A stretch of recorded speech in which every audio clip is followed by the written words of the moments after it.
O Tribunal Regional Federal da 4ª Região em Porto Alegre condenou o ex-presidente Luiz Inácio Lula da Silva pelo crime de lavagem de dinheiro e corrupção.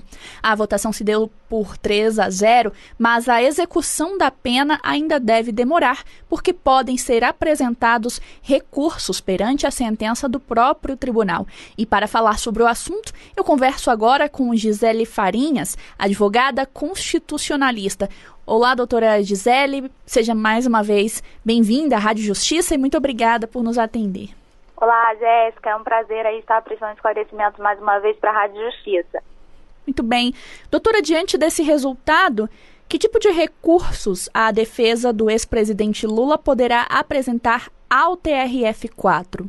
Então, Jéssica, é esperado que seja apresentado os embargos de declaração, né, que é um recurso perante o próprio tribunal, buscando esclarecer eventuais omissões, contradições do julgado, erros materiais. Então, acredito que eles se utilizem, né, o escritório que está patrocinando a defesa do Lula, que eles se utilizem dos embargos de declaração nesse primeiro momento. E, por conseguinte, eles ainda podem aí estar impugnando, recorrendo perante o STJ e o STF. Agora, esses embargos não podem reverter a decisão do TRF4, ou podem? Na verdade, existe uma construção jurisprudencial e doutrinária, não na lei propriamente dita, né, que concede a possibilidade de efeitos infringentes no julgado, tá? Mas eu não acredito, por uma questão de avaliação pessoal, né, que vá haver essa mudança nesse julgado, nesse tribunal, nesse primeiro momento, tá? Acredito que eles mantenham. Certo. Doutora Gisele, a senhora falou que a defesa do ex-presidente Lula poderá recorrer da condenação em instâncias superiores, como o Superior Tribunal de Justiça e o Supremo Tribunal Federal. Que tipo de recursos devem ser apresentados a esses tribunais?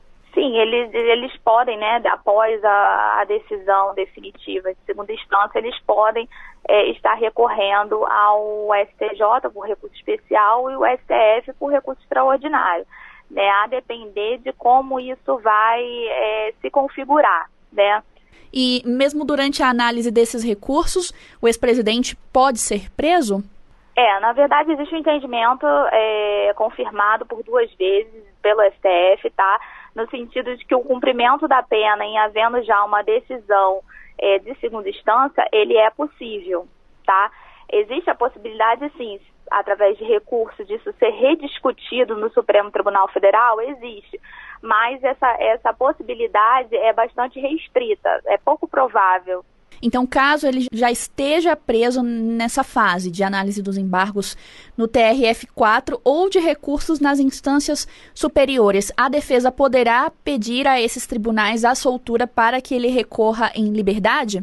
Sim, a defesa pode provocar isso, tá? Mas eu acho que rediscutir isso é pouco provável pela Corte Constitucional, até porque isso já foi confirmado tanto em 2006 quanto em 2009, então não acredito que haja uma rediscussão em virtude do caso do Lula em específico, entendeu? Inclusive a ministra Carmen Lúcia já se manifestou nesse sentido. Agora, doutora Gisele, na esfera eleitoral, se ele quiser recorrer de uma eventual decisão que barre a candidatura dele à presidência da República, aí vai ter que ser em outro tribunal, né?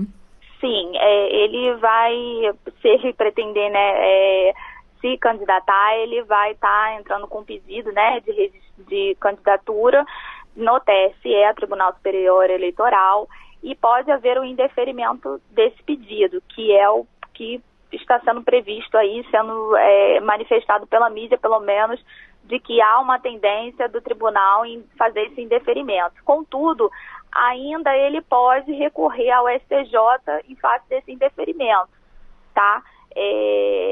Vai depender aí de como vai ser configurada essa situação.